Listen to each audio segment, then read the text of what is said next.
ዶክተር አብይ አህመድ የኢትዮጵያ ፌደራላዊ ዲሞክራሲያዊ ሪፐብሊክ ጠቅላይ ሚኒስትርና የዕለቱ የክብር እንግዳ የተከበሩ አቶ አገኘሁ ተሻገር የፌዴሬሽን ምክር ቤት አፈ ጉባኤ፣ ክቡር አቶ ቴዎድሮስ ምህረት የፌደራል ጠቅላይ ፍርድ ቤት ፕሬዝዳንት፣ ክቡር አቶ ተመስገን ጥሩነህ የኢትዮጵያ ፌደራላዊ ዲሞክራሲያዊ ሪፐብሊክ ምክትል ጠቅላይ ሚኒስትር፣ ክቡር አቶ አደም ፋራህ በምክትል ጠቅላይ ሚኒስትር ማዕረግ የዲሞክራሲ ስርዓት ግንባታ ማስተባበሪያ ማዕከል ኃላፊ፣ ክቡራን የክልል ርዕሳነ መስተዳድሮች፣ ክቡራን የሁለቱ ከተማ አስተዳደር ከንቲባዎች፣ ክቡራን ሚኒስትሮች፣ ሚኒስትር ዴኤታዎች፣ ክቡራን አምባሳደሮችና ዓለም አቀፍ ተቋማት ኃላፊዎች፣ ክቡራትና ክቡራን ጥሪ የተደረገላችሁ እንግዶች እንኳን ወደ ዲጂታል ኢትዮጵያ 2030 ማስጀመሪያ መርሃ ግብር በደህና መጣችሁ።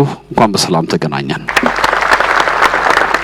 ህዳር 20 2018 ዓ.ም የዲጂታል ኢትዮጵያ 2030 ስትራቴጂ በሚኒስትሮች ምክር ቤት ጸድቆ ወደ ትግበራ መግባቱ ይታወቃል። ይህንን የ2030 ዲጂታል ኢትዮጵያ ስትራቴጂ ይፋ የማድረጊያና የማስጀመሪያ ሁነት በጋራ ለማብሰር ነው በዚህ ታላቅ ሁነት ላይ የታደም ነው። በዛሬ ሁነት ስለ ቴክኖሎጂ ብቻ ሳይሆን የምናወራው እያንዳንዱ ዜጋን ለማገልገል ኢኮኖሚያችንን ለማሳደግና ሀገራችንን በዓለም አቀፍ የዲጂታል ማዕከል ውስጥ ለማስቀመጥ በዲጂታል መንገድ እንዴት የተለወጠች እንደሆነ ለማውሳት ጭምር ነው። ክቡራትና ክቡራን አሁን የቀጣዩ 10 ዓመታት ዲጂታል ኢትዮጵያ 2030 ጉዞን በተመለከተ ክቡር ጠቅላይ ሚኒስትር ዶክተር አብይ አህመድ በፋየርሳይድ ቻት ወይም በሰዓት ዳር ወግ ያስቃኙናል። ይህንን እንዲያከናውኑ ክቡር ዶክተር በለጠ ሞላ የኢኖቬሽንና ቴክኖሎጂ ሚኒስትርን ወደ መድረክ ጋብዛለሁ። መልካም ጊዜ ይሁንላችሁ።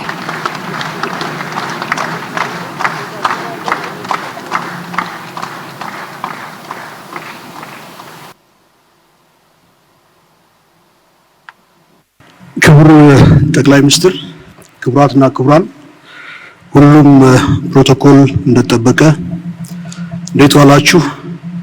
ጤና ይስጥልኝ ማለት እወዳለሁ። ክቡር ጠቅላይ ሚኒስትር፣ እንግዲህ ከውድ ጊዜው ቀንሰው የቀጣይ 5 ዓመት ሀገራዊ የዲጂታል ጉዞ ምን ይመስላል፣ ምን ላይ እንደርሳለን፣ መንገዳችንስ ምን ይመስላል የሚለውን ሰፋ ባለ የእርስዎን ምልከታ ማዳመጥ የምንችልበት እድል ስለሆነ ይሄንን ወግ ከእርስዎ ጋር ለማድረግ እድል ስላገኘው በግሌ በጣም ደስ ያለኝ መሆኑን እየገለጽኩ፣ ክቡር ጠቅላይ ሚኒስትር፣ እንግዲህ አንድ 10 እንድንወያይባቸው እንፈልጋቸው 10 ያህል ነጥቦች አሉ። ከነዚህ ውስጥ በቅድሚያ ማነሳው ስለ ዲጂታል ኢምፓወርመንት ይሆናል። እንግዲህ የዲጂታል ቴክኖሎጂ የሰው ልጅ ህይወት በብዙ መልኩ እየለወጠ የሰው ልጅ የመፈጸም አቅሙን በከፍተኛ ሁኔታ እያሳደገ ኤጀንሲውን እያረጋገጠ የመሆን አቅሙን ከፍ እያደረገ የመምረጥና የመወሰን አቅሙን እያጎናጸፈ አጠቃላይ የሰው ልጅ እንደ ግለሰብ፣ ማህበረሰብ እንደ ማህበረሰብ፣ ሀገራት እና አጠቃላይ የሰው ልጅ እድገቱ በከፍተኛ ሁኔታ ከፍ እያለ የመጣበት በዲጂታል ቴክኖሎጂ የጎለበት የመጣበት ጊዜ ላይ እንገኛለን። ይህንንም በሀገራችን ዜጎቻችንን አጠቃላይ ህይወታቸውን ለመለወጥ የሚያስችል ስትራቴጂ ነድፈን በስራ ላይ ስናውል ቆይተናል። የዛሬው ቀን ያለፉትን 5 ዓመት የተገበርነውን ስትራቴጂ የምንዘጋበት እና የቀጣይ 5 ዓመት ስትራቴጂ የምንከፍትበት ቀን ነው። ስለዚህ ዲጂታል ሽግግር ወይም ስትራቴጂ ስንል ከዲጂታል ጋጀት እና ሲስተም ወይም ስርዓት በዘለለ ስለ ግለሰብ፣ ስለ ሰው፣ ስለ ማህበረሰብ፣ ስለ ሀገር ከዚህ ባሻገር የምናይበት ስለሆነ በዲጂታል የጎለበተ የኢትዮጵያ ህይወት ይህንን ስትራቴጂ በመተግበር ከ5 ዓመት በኋላ ምን አይነት በዲጂታል ቴክኖሎጂ ኢምፓወርድ የሆነ የኢትዮጵያ ህይወት መልክ ይኖራል የሚለው ላይ የእርስዎን ምልከታ እንዲያካፍሉን በአክብሮት ጠይቃለሁ። እንዴት ዋላችሁ? በመጀመሪያ ዶክተር በለጠ እንኳን ደስ ያለ ለማለት እወዳለሁ።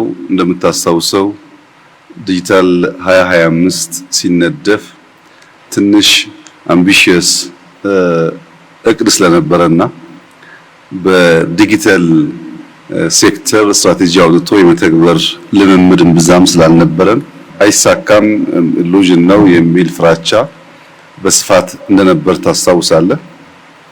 በሚያስደንቅ ሁኔታ ከአምስት ዋና ዋና ዘርፎች መካከል አንዱ ስትራቴጂ መሆን አለበት። ለኢትዮጵያ ብልጽግና መረጋገጥ አይተኬ ሚና አለው ከሚለው ውሳኔ ጀምሮ ዲጂታልን ከግብርና፣ ከኢንዱስትሪ፣ ከማይኒንግ፣ ከቱሪዝም አስተካክሎ የማየት እይታ ከተጀመረበት ጊዜ አንስቶ ኋላም ስትራቴጂው ተነድፎ የተተገበረበትን መንገድ ስንመለከት ምናልባት በግብርናውም በማይኒንጉም በኢንዱስትሪውም ጥሩ ውጤት እንደመጣ ቢታወቅም የ2025 የዲጂታል ስትራቴጂ 100% በሚባል ደረጃ የተሳካ ስትራቴጂ ነው።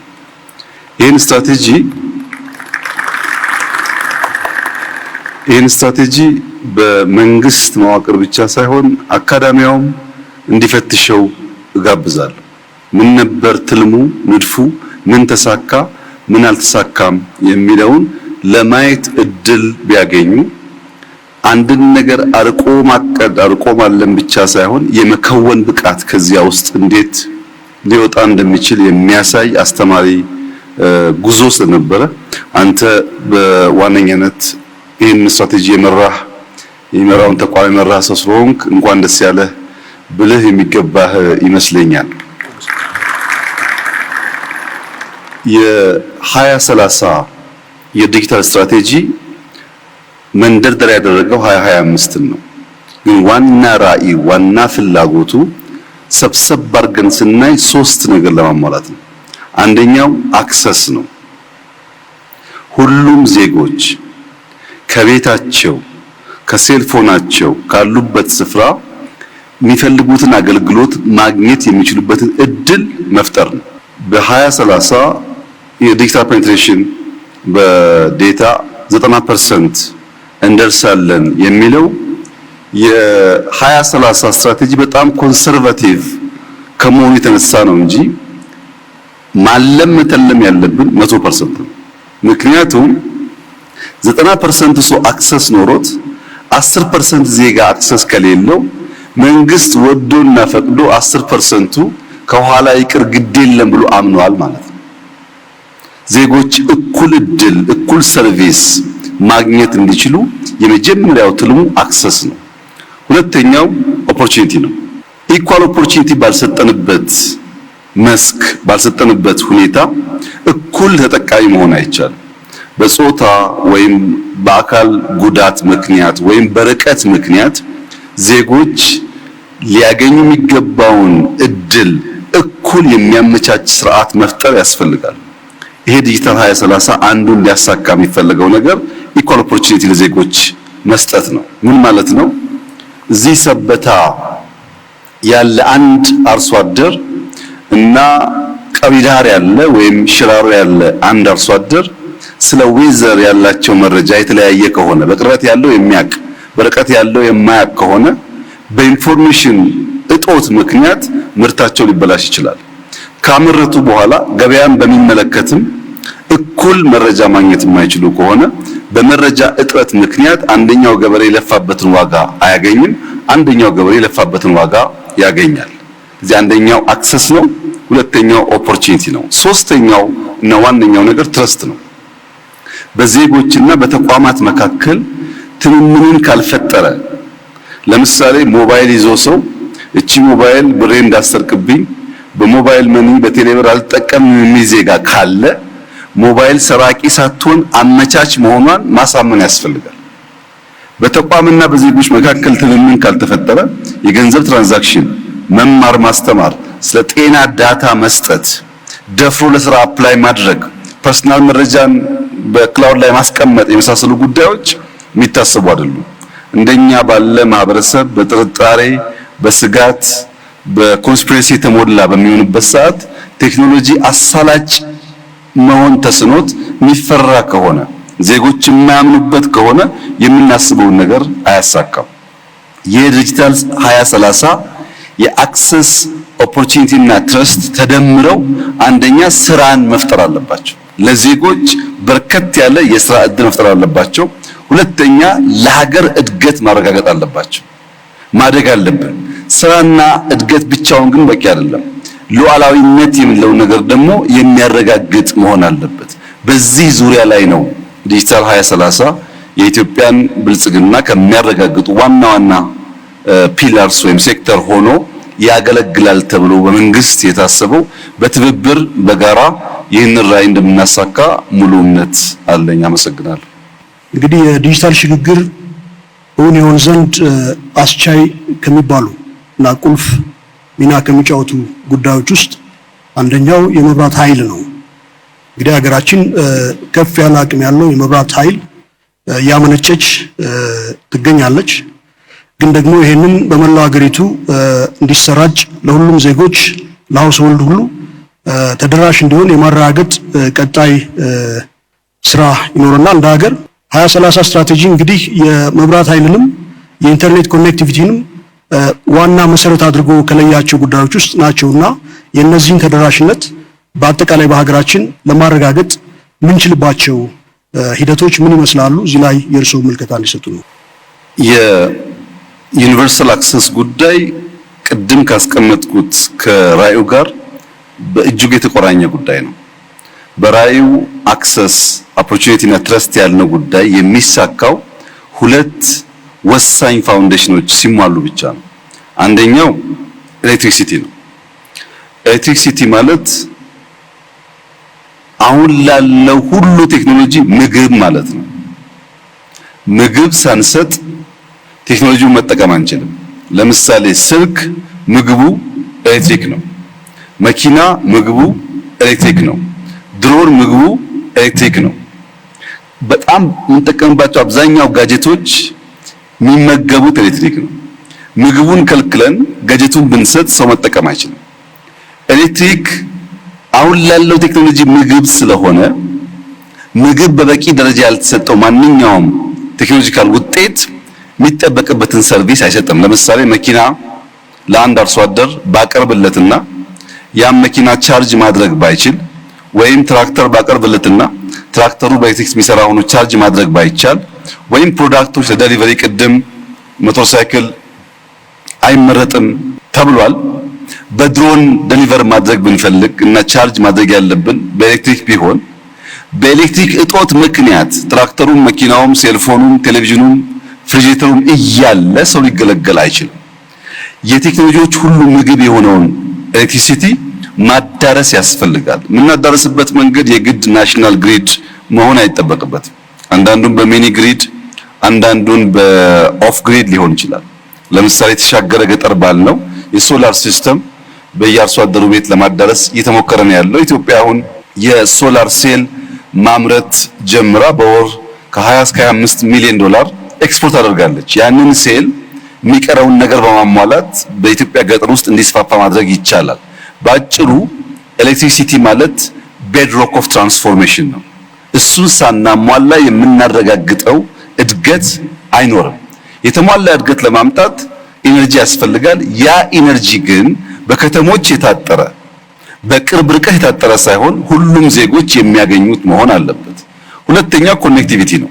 በርከት ያሉ ከተሞች 4G 5G አክሰስ ማድረግ ጀምረዋል። ኮኔክቲቪቲ ግሬት ኢኳላይዘር ነው ይባላል።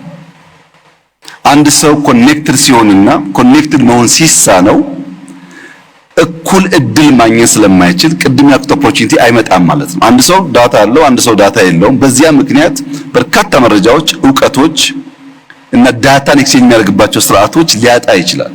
እና ኮኔክት የምናደርግበት መንገድ የ4G እና የ5G እንጠበቀ ሆኖ ሪሞት በሆኑ ኤሪያስ በቀላሉ በፋይበር ኦፕቲክስ የማንደርስባቸው ከሆኑ አሁን የምንጠቀምባቸው ቢቲኤሶች የማንደርስባቸው ከሆነ የሳተላይት አማራጭ የምንጠቀምበትን መንገድ መከተል ያስፈልጋል። አብዛኛው እንዳያችሁት በጣም ኢምፕሬሲቭ ውጤት የታየበት ቢሆንም ከእቅድ አንጻር ግን አምቢሽየስ መሆን አለብን። በሚቀጥሉት 5 ዓመታት ኢትዮጵያ 100% ኮኔክት ማድረግ አለብን። ይቻላል። እንደሚቻል አምነን ኮኔክት ካደረግን በስተቀር ዜጎች እኩል እድል ማግኘት አይችሉም። እኩል እድል አግኝተው አይማሩም። እኩል እድል አግኝተው አይታከሙም። እኩል እድል አግኝተው ስራ ያገኙ። እኩል እድል ያላገኘ ዜጋ ደግሞ 130 ሚሊዮን ሰዎች አሉኝ ተብሎ ሊቆጠር አይገባውም። እኩል እድል ማግኘት አለበት። ያ እንዲረጋገጥ ኤሌክትሪክ እንደ ምግብ፣ ኮኔክቲቪቲ ደግሞ እንደ ኢኳላይዘር ተወስዶ አግሬሲቭሊ ልንሰራበት የሚገባ ሴክተር ነው። ይህንን ስናሳካ እና ደግሞ ዕውቀት ስንጨምርበት ነው ያልነውን ትልም በተሟላ መንገድ ልናረጋግጥ የምንችለው። 2030ን ስንፈጽም የተለወጠ ኢትዮጵያዊ ህይወት እንዲታይ ይጠበቃል። ስለዚህ የዲጂታል ሽግግር ለማድረግ እንግዲህ መሰረተ ልማት ግንባታ ውስጥ መግባታችን አይቀርም። የጀመርናቸውን አስፍተን የገነባን እንሄዳለንና ይህንን ሽግግር ለማስቻል የትኞቹ መሰረተ ልማቶች ይሆናሉ ልዩ ትኩረት እና ኢንቨስትመንት አቅጣጫ የሚያርፍባቸው? እዚህ ላይ ሐሳቡን እንዲሰጡን። የዲጂታል መሰረተ ልማት በሚመለከት በሁለት ከፍለን ማየት እንችላለን። አንደኛው ዲጂታል ፐብሊክ ኢንፍራስትራክቸር ወይም ዲፒአይ የሚባለው ነው።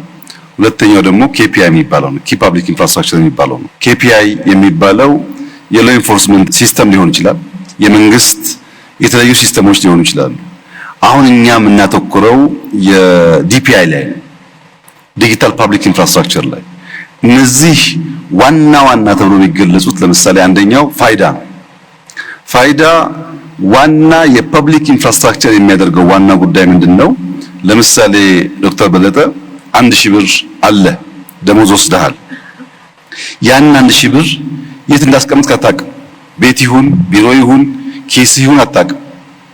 ብሩ አለ፣ አድራሻውን ስለማታውቅ ካፍቴሪያ ሄደ ቡና ብታዝ ሂሳብ ስትባል ገንዘብ አለኝ ግን አሁን ለጊዜው አድራሻውን አላውቅም ብትል የሚሰማ ሰው አይኖርም። ገንዘብ ኦን ማድረግ ብቻ ሳይሆን የት እንዳለ ማወቅም ጭምር ኢምፖርታንት ነው። 130 ሚሊዮን እንዳለን መናገር ሳይሆን እያንዳንዱ ዜጋ የት እንዳለ ምን እንደሚሰራ በምን እንደሚተዳደር ካላወቅን ስራ የለም ስራ አለ፣ ንግድ አለ ወይ ንግድ የለም፣ ሰው ይማራል አይማርም፣ የጤና ችግር አለ የምታውቅበት ምንም መንገድ የለም። ፋይዳ አድራሻን ጨምሮ የአንድን ዜጋ ሁለንተናዊ መረጃ የሚይዝ ሲሆን ያን መረጃ ያለው ሰው ወደ ዲጂታል ፔመንት ሲስተም ቨርቹዋሊ በአካል ሳይገኝ ሊበደር፣ ገንዘብ ሊያስተላልፍ፣ ሊገዛ ይችላል። ምን ከሆነ ከታወቀ በማይታወቅ ሰው ያንን ትራንዛክሽን ማካሄድ አይቻልም። የመጀመሪያው በዲፒአይ በአንክሮ ማየት የሚገባን ጉዳይ ፋይዳ ላይ ግን አድሬስ ጨምረን ማለት ነው። ሁለተኛው የፔመንት ሲስተም ነው። የፔመንት ሲስተሙ አሁን ያለው ቅድ የተነገረው ከካሽ ኢትዮጵያ ባለፉት 5 ዓመታት በአብዛኛው ካሽ ላይ ተንተራሰ የንግድ ስርዓታችን ወደ ዲጂታል ተቀይሯል።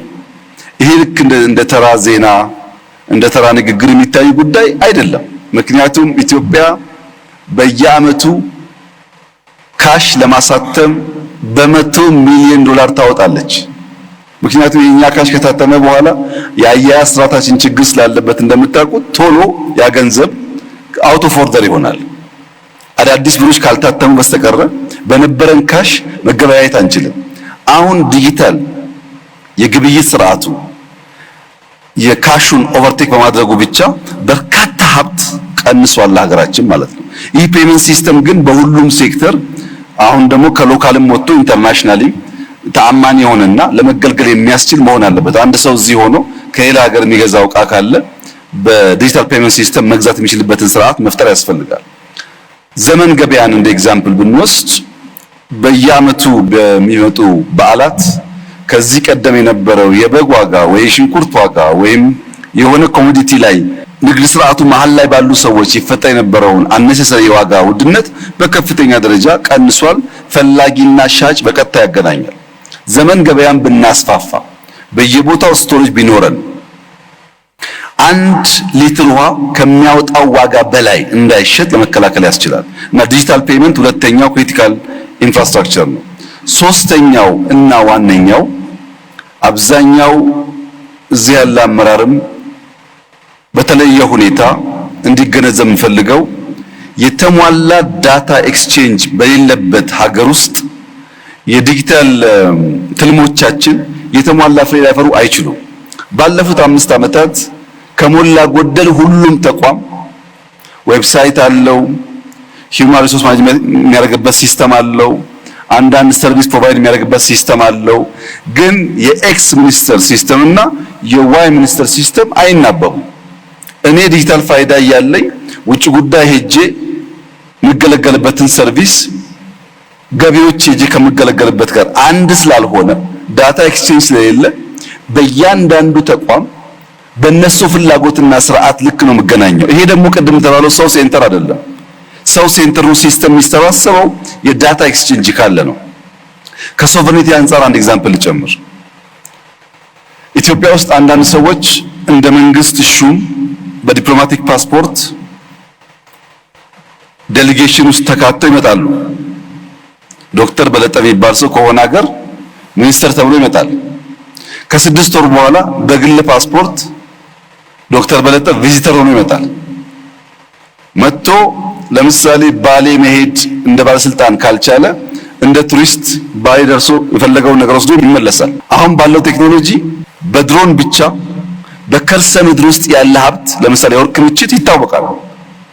መጥቶ ኢንቨስትመንት ስጠይቀው እናስብበታለን ብዬ መልሼው እንደ ፕራይቬት ቱሪስት መጥቶ ቱሪስት እንዲያልቅ ስለምንፈልግ እኛ እንጋብዛለን። መጥቶ አንድ ገጠር ሄዶ የካሜራ ድሮን ነው ያስኩት ብሎ በከርሰ ምድር ያለኝን ሀብት ለይቶ ከዚያ እንደ መንግስት መጥቶ እዚህ ጋር ነው ኩባንያ የሚፈጠረው የምፈልገው ቦታ ይሄ ነው ይለኛል። ለምን ያ ቦታ እንደፈለገን ያላቅ። አንድ ሰው መልኩን ቀይሮ ስሙን ቀይሮ አድራሻውን ቀይሮ ሊመጣ ስለሚችል በውጭ ጉዳይና በኢሚግሬሽን መካከል በኢሚግሬሽንና በፖሊስ መካከል በፖሊስና ቱሪዝም ሚኒስቴር መካከል የዳታ ኤክስቼንጅ አለ ማለት ምንም መልኩን ቢቀይር ሰው መጥቶ ሊያታለን አይችልም ማለት ነው። ያም ማድረግ ካልቻል ውጭ ጉዳይ የከለከለውን ቱሪዝም ለምኑ ያመጣዋል። ቱሪዝም ለምኑ ያመጣውን ኢሚግሬሽን የውጭ ጉዳይ ሲሆን የሚገለገልበት ሲስተም አለው። ለቱሪዝም ፐርፐስ ከሆነ ቀለል ሊያደርገው ይችላል። ቪዛው 3 ሳምንት ስለሆነ ዳታ ኤክስቼንጅን ካላረጋገጥን በቀር የምናስበው የተሟላ ስርዓት አንፈጥርም። ሁለተኛው እያንዳንዱ ሚኒስትሪ እያንዳንዱ ተቋም ማየት ያለበት ሲስተም አለኝ ወይ የለኝም አይደለም። ሲስተሜ በኤአይ ሰፖርት የተደረገ ነው ወይ ዳይናሚክ ነው ወይ ብሎ ካላየ በቀር የዲጂታል ፐብሊክ ኢንፍራስትራክቸሮቻችን እያሉ እንደሌሉ ይሆናል። አሉ ግን የተሟላ ሰርቪስ አይሰጡንም። ያ እንዳይሆን የፋይዳን ጉዳይ አበክረን መስራትና ቅድም እንደተባለው 100% ማዳረስ ያስፈልጋል። የፔመንት ሲስተሞቻችን የሚናበቡ መሆን አለባቸው። ቴሌብር ብቻ ሳይሆን ሁሉም። ሶስተኛው ዳታ ኤክስቼንጅ በባንኮች መካከል፣ በመንግስት ተቋማት መካከል፣ በመንግስትና በግል በተለየ የዳታ ሌየር መካከል ኤክስቼንጅ ማድረግ ካልቻል ዲጂታል የኢትዮጵያን ኢኮኖሚ የሚያግዝ መሆን አይችልም። ማኑዋል የነበረውን ነገር በኮምፒውተር ማድረግ ብቻ በቂ አይደለም። ዳይናሚክ መሆን አለበት እና ዲፒአይ ላይ ሶስቱን ለምሳሌ ብንወስድ በጣም ክሪቲካል ተብሎ ሊታዩ ይችላሉ። የዲጂታል ሽግግርን በማረጋገጥ ሂደት ውስጥ ከሚገጥሙ ተግዳሮቶች ውስጥ አንዱ የዲጂታል ወረርሽኝ የሚባለው ነው፣ ወይም የዲጂታል ጣጣ ልንለው እንችላለን። ብዙ ምርታዎች ያሉት እንደመሆኑ ያህል የሰው ልጅ አቅም በከፍተኛ ሁኔታ ከፍ የሚያደርግ ምርታማነትን የሚጨምር እንደሆነ ሁሉ ዲጂታል ቴክኖሎጂ አብሮ ይዟቸው ከሚመጡ ችግሮች ውስጥ እንግዲህ እንደ ዴታ የመረጃ ማጭበርበር፣ የመረጃ ጉዳይ አጠቃላይ እንደ ፌክ ኒውስ የምንለው እንዲሁም የሳይበር ቡሊንግ፣ ሳይበር ክራይም የምንላቸው በርካታ ተያያዥ ቻሌንጆች አሉና ወጣቶቻችን አጠቃላይ ህዝባችን ዜጋችን ወደ ዲጂታል ስርዓት ውስጥ እንዲገባ ትልም እያስቀመጥን ነው። ወጣቶቻችን ተጋላጭነታቸውን ለመቀነስ ወይም የሳይበር ክራይም ተጠቂ እንዳይሆኑ፣ የሳይበር ወረርሽኝ ተጠቂ እንዳይሆኑ በተለያየ አግባብ እነሱን እንዴት ልንከላከል እንችላለን ብለው ያስባሉ? ይሄ እንዲያካፍሉ። የሳይበር ሴኩሪቲ ጉዳይ ዛሬ ለምናወራው ጉዳይ በጣም ኢምፖርታንት ቢሆንም አጠቃላይ እድገት ፕሮግረስ የሚባለው ጉዳይ ፕሮግረስ ዊዛውት ሴኩሪቲ ፕሮግረስ አይደለም። ለምሳሌ ሰው በእግር ሲሄድ የነበረበትን መንገድ ዛሬ መኪና ገዝተንለት በእግር 20 ዓመት በሰላም ሲመላለስ የኖረ ሰው መኪና በመያዙ ምክንያት ብቻ አደጋ ደርሶበት የሚሞት ከሆነ ቢቀርበት ነው የሚሻለው መኪናው። ወይም በካሽ ስንገለገል ምንም ችግር ሳይገጥመን ቆይቶ ወደ ቴሌብር ስንገባ ብራችን የሚዘረፍ ከሆነ ቴክኖሎጂ ቢቀር ነው የሚሻለው። ሴፍቲ ሴኩሪቲ በጣም ኢምፖርታንት ኤሌመንት ነው። ከኬፒአይ አንፃር የተወሰደ እንደሆነ ቅድም እንደገለጸው በሰርት እና በሳይበር ዲፌንስ 24/7 የኢትዮጵያን የዳታ ትራንዛክሽን መከላከል የሚያስችል ቁመና እየተፈጠረ ነው ያለው። ይሄ ቁመና ቋሚ አይደለም። ኢንሳን ከጀመርን አመታት ተቆጥሯል። በአፍሪካ የተሻለ የሳይበር ሴኩሪቲ አቅም ያለው ተቋም ነው። ግን በየቀኑ እያደገ ካለው አውድ ጋር አብሮ ካላደገ የአታክ ስርዓቱም ስለሚለያይ አደጋ ሊያስከትል ይችላል። ከኛ የሳይበር ሴኩሪቲ ተቋም ምን እንጠብቃለን የተባለ እንደሆነ አንደኛ ሲስተሞቻችን ፕሮቴክት ማድረግ አለባቸው። እነሱን ተማምነን ሲስተም እንደ ፕራይቬት ካምፓኒ ወይ እንደ መንግስት እንገዛለን እንጠቀማለን። አሱም እናደርገው የሚደርስብን ጥቃት ካለ ይከላከሉልናል ነው። እያንዳንዱ ሲስተም መከላከል ይጠበቅባቸዋል። ኤኒ ቨርቹዋል አታክ ልክ ፊዚካል አታክ መከላከያ እንደሚከላከለው ቨርቹዋል አታኩን ደግሞ የሳይበር ሴኩሪቲ ተቋም መከላከል ይጠበቅበታል። ሁለተኛ ዳታ ነው። ሲስተም ብቻ ሳይሆን ዳታዎቻችን መከላከል አለባቸው። ሶስተኛ ትውልድ መከላከል አለባቸው። ክሪቲካል ፖይንቱ እዚህ ጋር ነው። ቴክኖሎጂን ኢምብሬስ ማድረግ አለብን። ቴክኖሎጂካል ሳቢ የሆነ ትውልድ መፍጠር አለብን። ያ ማለት ግን የኢትዮጵያን ካልቸር የኢትዮጵያን ሀገራዊ ፍላጎትና ጥቅም አደጋ ውስጥ በሚጥል መልኩ ግን መሆን የለበትም። ለምሳሌ ሪሰንትሊ ከቲክቶክ ጋር ተያይዞ በቁጥጥር ስር የዋሉ ወጣቶች ነበሩ። እነዚያ ወጣቶች ለኢትዮጵያ አስፈላጊ ናቸው። ያንን አውድ ተቀላቅለው ፈጥረው ለመማር ስራ ለመስራት መሞከራቸው ሊበረታታ የሚገባው ጉዳይ ነው። ነገር ግን ሲማሩ ከውጭ መማር ያለባቸውን ዕውቀትና መጠበቅ ሴፍጋርድ ማድረግ ያለባቸውን የኛን ባህል የኛን ፍላጎት ከቀላቀሉ ግን ጥፋት ያስከትላል። ለዚያ ደግሞ መገሰጽ መመከር ያስፈልጋል ማለት ነው። ግማሹ ለምን ተያዙ ግማሹ ለምን አልተያዙም ይላል። እኛ ልጆቹን ኢንካሬጅ ማድረግ ነው የምንፈልገው፣ ግን እየገሰጽን እያስተማርን ለምን ለምሳሌ አንድ ሀገር ብንወስድ ስም መጥቀስ ባያስፈልግም ከ16 ዓመት በታች ያሉ ልጆች ሞባይል እንዳይዙ ሕግ ያወጣ ሀገር አለ። ለምን እነዚያ ልጆች ሞባይል ይዘው ከሚያገኙት ዕውቀት በላይ ጥፋት ነው ብሎ አስቧል። ታዲያ እንዴት ቴክኖሎጂ ይጠቀሙ ሲባል ትምህርት ቤት ሲሄዱ ኮምፒውተር አላቸው፣ መምህራን ይቆጣጠራሉ። ቤት ሲገቡ ኮምፒውተር አላቸው፣ ወላጅ ይቆጣጠራል። እዚህ መሃል ግን ስልክ መያዛቸው ጉዳት እንጂ ጥቅም የለውም ብሎ ከልክሏል። ሌላ ሀገር ደግሞ የወሰነ እንደሆነ በሳይበር ሴኩሪቲ ተቋም በመገልገል ቲክቶክ በአንድ ሀገር ውስጥ 100% በሚባል ደረጃ ህፃናት ከ16 ዓመት በታች ከሆኑ ከስቴም ውጪ ቲክቶክ ማየት አይችሉም። ቲክቶክ አለ ሳይንስ፣ ማትማቲክስ፣ ቴክኖሎጂ ነክ ጉዳይ እንጂ ያለባበስ ያዘፋፈን ምናምን ነገር ማየት አይችሉም። ዘግቷል። ያ ሀገር ያ ብቃት አለው። ልጆቼ በቲክቶክ በቴክኖሎጂ ስለ ሳይንስ ሲወቁ፣ ስለ ማትማቲክስ ሲወቁ፣ ስለ ፊዚክስ ሲወቁ ከዛ ያለፈው ዕውቀት ግን አያስፈልጋቸውም ብሎ ዘግቷል። ኢትዮጵያ ከዚህ ዓመት በታች ያለው ወጣት ስልክ አያዝ ብላ ህግ ካላወጣች፣ ቲክቶክ ደግሞ ፊልተር ማድረግ ካልቻለች፣ መጠንቀቅ ያለብን ነገር በተለይ ኢንፍሉዌንሻል ምንባል በዛ ሰፈር የምንሰራ ሰዎች በእኛ ምክንያት ብዙ ሰው ሊመረዝ ይችላል። ቢኮዝ ህፃናት አንድ የሚወዱት ሰው አለባበሱ፣ አነጋገሩ፣ ቁመናው ሁሉ ኢንፍሉዌንስ ያደርጋቸዋል። እኛ የሚከተለን ሰው እንዳለ አስበን ጥንቃቄ ካላደረግን የኢትዮጵያን ባህል፣ የኢትዮጵያን እምነት፣ የኢትዮጵያን ፍላጎት የሚቃረን ከሆነ ቴክኖሎጂው አጋዥ ሳይሆን ጥፋት ይሆናል ማለት ነው። ቴክኖሎጂ የምንማርበት፣ የምንጠቀምበት፣ የምናድግበት እንዲሆን በእኛ ውስጣዊ ሁኔታ የተገራ መሆን አለበት። ከዚህ አንጻር ሳይበር ሴኩሪቲ በጣም ከፍተኛ ኃላፊነት ያለበት ተቋም ነው። ይህን እንደሚያሳካ ተስፋ ይደረጋል። የተለያዩ ሴክተር እየመሩ ያሉ ወጣቶች ኢትዮጵያ ስትራቴጂ በመንደፍ ብቻ ሳይሆን በዚያ ዘርፍ ሊመሩ የሚችሉ አመራሮች በመፍጠርም ከፍተኛ ተስፋ እንዳለ የሚያመላክት ነው። እኔ እንደዛ የተሰማኝ ያንተን ስሜት ባላቅም በጣም ደስ የሚል ቀን የነበረን። እነዚህ ልጆች ያን ያሳካሉ የሚል ተስፋ አለ። ክቡር ጠቅላይ ሚኒስትር እንግዲህ 2030 ስትራቴጂ ክሮስ ከቲንግ ናቸው ብሎ በሁሉም ዘርፍ እንዲተገበሩ እንድንጠቀማቸው ከተቀመጡ ጉዳዮች ውስጥ አንዱ አርቲፊሻል ኢንተለጀንስ ነው እና ኢንዱስትሪ 5.0 ናቸው። እነዚህ በዘርፎቻችን በስራ ሂደቶቻችን እነዚህን ዲፕሎይ አድርገን መጠቀም ከቻል የትየለሌ የሆነ ውጤትና ምርታማነትን ያጎናጽፋሉ። ለሀገርም ለዜጋም እንደ ግለሰብ እና አጠቃላይ ሀገራዊ ልማትና ብልጽግናችን ለማረጋገጥ የአርቲፊሻል ኢንተለጀንስ እና ኢንዱስትሪ ኦ5 እንዴት መገልገል ይኖርብናል ብለው ያስባሉ? ኢንዱስትሪ 5.0 የሚባለውን ሪሰንትሊ ዩኤን አዶፕት ያደረገው ሐሳብ ከዚህ ቀደም ከምናቀው የኢንዱስትሪ 1.0 2.0 የተለየ ነው። ኢንዱስትሪ 4.0 ለምሳሌ አርቲፊሻል ኢንተለጀንስ ነው፣ አንድ ሴክተር ላይ የመጣ እድገት ነው። 5.0 ግን ኮንቨርጅ ያደረገ ነው፣ ለአንድ ሴክተር ሳይሆን እያንዳንዱ ቴክኖሎጂ ሰው ተኮር መሆን አለበት። ሴንተር ማድረግ ያለበት ሰው ነው።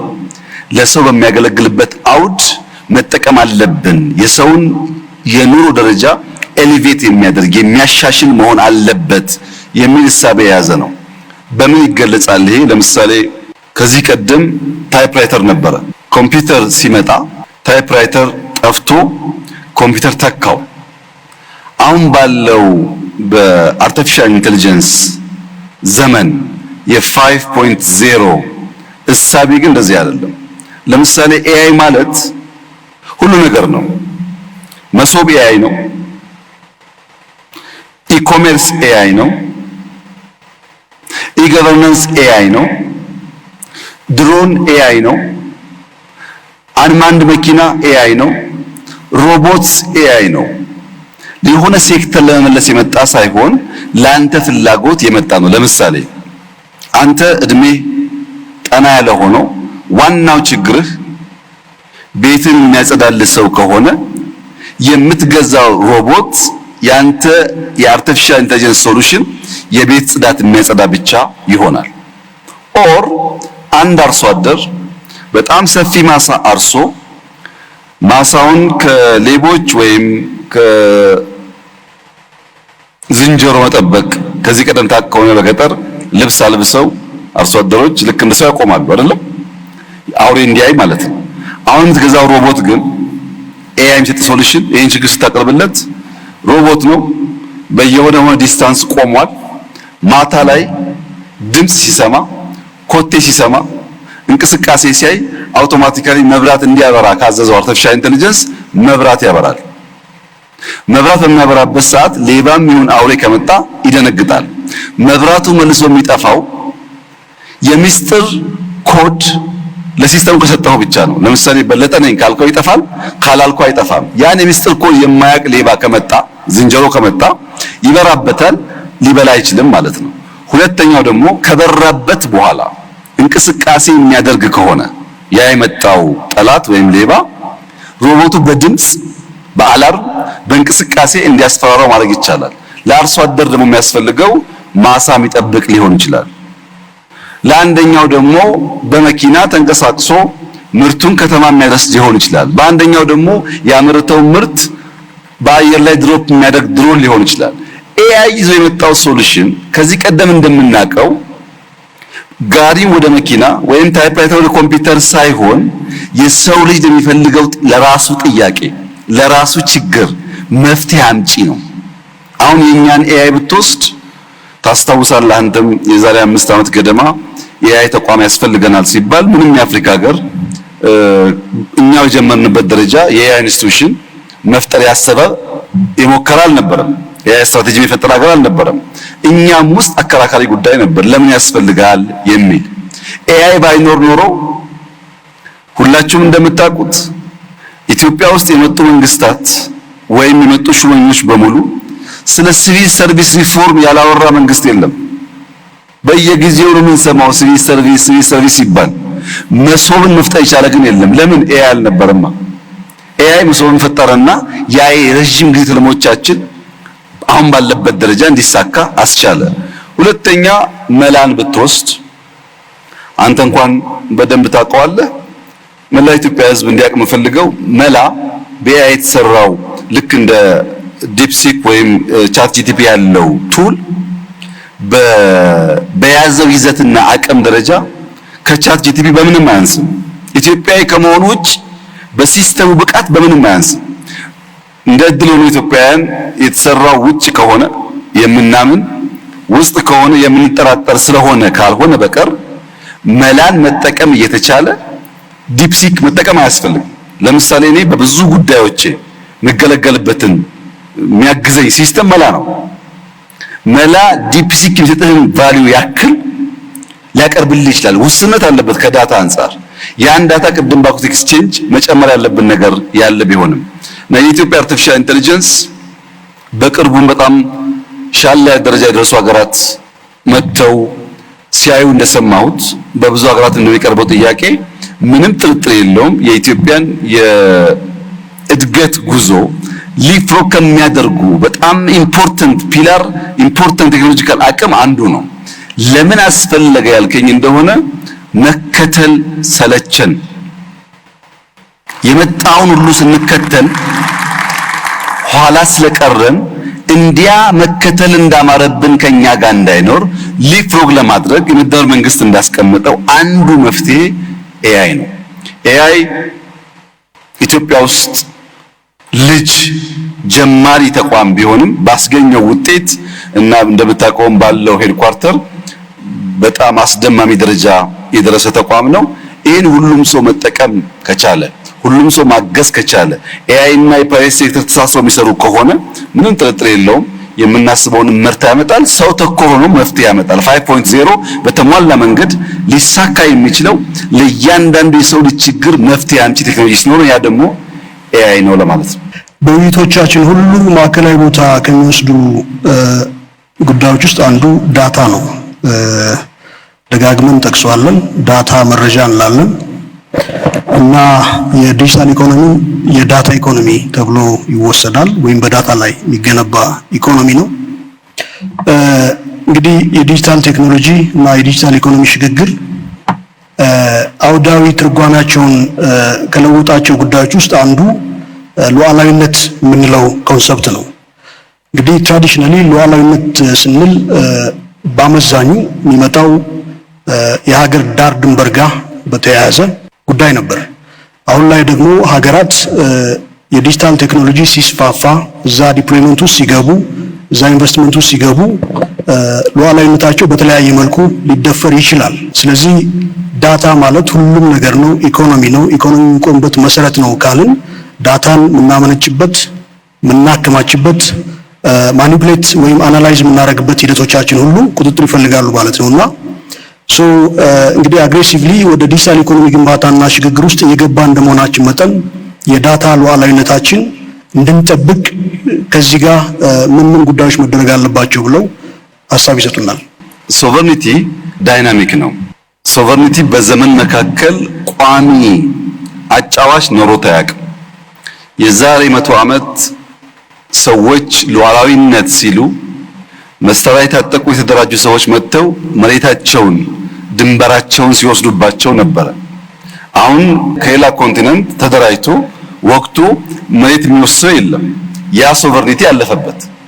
ቀጥሎ የመጣው እንደምታስታውሰው በቀዝቃዛው ጦርነት ጊዜ የአይዲዮሎጂ ወረራ ነበረ። ኢትዮጵያውያን የተጋደሉት፣ ኢትዮጵያውያን ተቋሞቻቸውን ያፈረሱት፣ ኢትዮጵያውያን የተጨቃጨቁት ምንም በማያውቁት አይዲዮሎጂ ነው። ሰው መሬት ሲሰማ ሰሙ፣ ኢምፖርት አደረጉ፣ ሲፋጁ ከረሙ። ምን አገኘንበት? ያው የሚታወቅ ነው።